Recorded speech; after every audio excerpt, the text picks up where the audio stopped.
A conservative radio host thinks that he should be the authority on women's reproductive choices. Listen, this isn't about abortion rights or women's health. That's total code language. It's about whether this group might have broken the law in selling baby parts for money.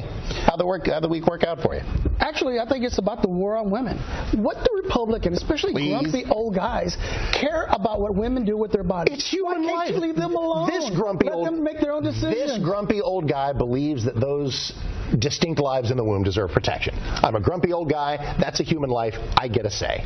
I believe the women should have a say because they decide where they have that baby. You care about the life of the unborn, but once they're born, there is education, funds for education. The Republicans cut off funds for the disabled, handicapped kids that are born. So let's just kill them. And then you put them in prison at high incarceration rates. So let's just kill them. And throw away the keys. So let's just kill them. I think we need to take care and not make sure that when they're born, they have a healthy family to take care of them. Right. It doesn't always happen that way. And the war on Planned Parenthood is really just a war on women, isn't it? At the end of the day, the beginning, middle, and end of the day, I'm trying to protect women from birth. Half the babies aborted are women, and I'm trying to protect them. So enough of this war on women, enough of this women's health thing. Oh yes, at the end of the day, I'm trying to protect women. Yes, that's right. By making choices for them. But dude, no, you don't get a say. Unless it's your kid, you don't get a say. Now, if it's your kid, yeah, of course you get a say. But it's not. So you don't get a say. It's not your body, not your fucking choice. All right. And it's not your right to take away the rights of other people, of women who are, you know, already born and who are already citizens who can make their own reproductive choices. It is not your choice to make their choice for them. Second, no, Planned Parenthood is not selling baby parts. I don't know how many times I have to fucking say this. They do not sell baby parts for a profit. They don't. They don't. It's donating tissue to science.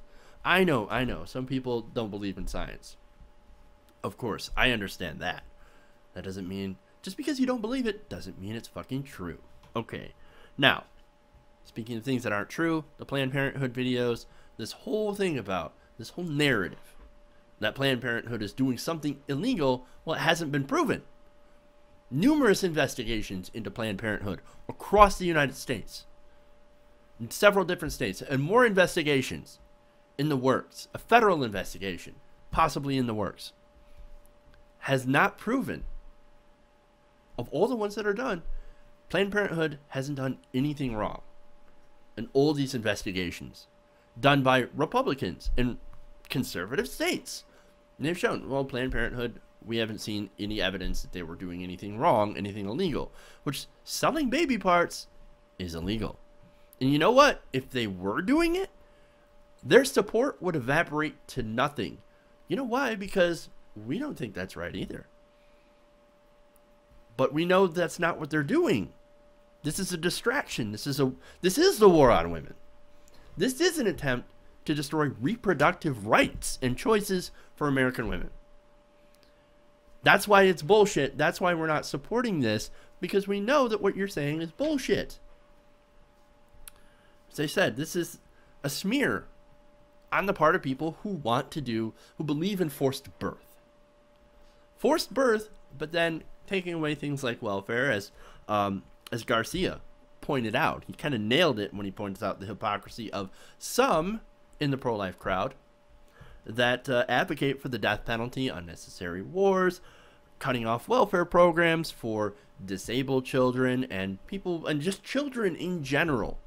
Things like free school lunch and, you know, school breakfast and food stamps and Medicaid and children's all that stuff. These people are advocating cutting that stuff. I thought you were so pro-life. I thought you cared about the child. If you're going to force a woman to bear a child that she does not want, well, then I think you're culpable in taking care of it. Because right now, there's a legal method of doing so. And a woman should have access to that legal method. And if you're going to deny her the right to get that legal abortion, well, then you should be on the hook for taking care of that. I'm just saying, fair is fair. If you're going to force births, then you're going to take care of the kid. Simple as that. Now, it's sad that once this child, in these people's view, So once that child's out of the womb, well, when they're in there, they get all the special protection in the world, right? Of course you want to protect the baby. You want to protect that child. You want to protect the fetus, whatever it is. Whatever stage in the life cycle it's at, you want to make sure that it's okay, it's protected. But see, the problem with them is that once it leaves that womb, it loses that special protection. And for some people, for the majority of people, especially people who are pro-choice, that protection extends to their entire life, not just as soon as they exit the womb.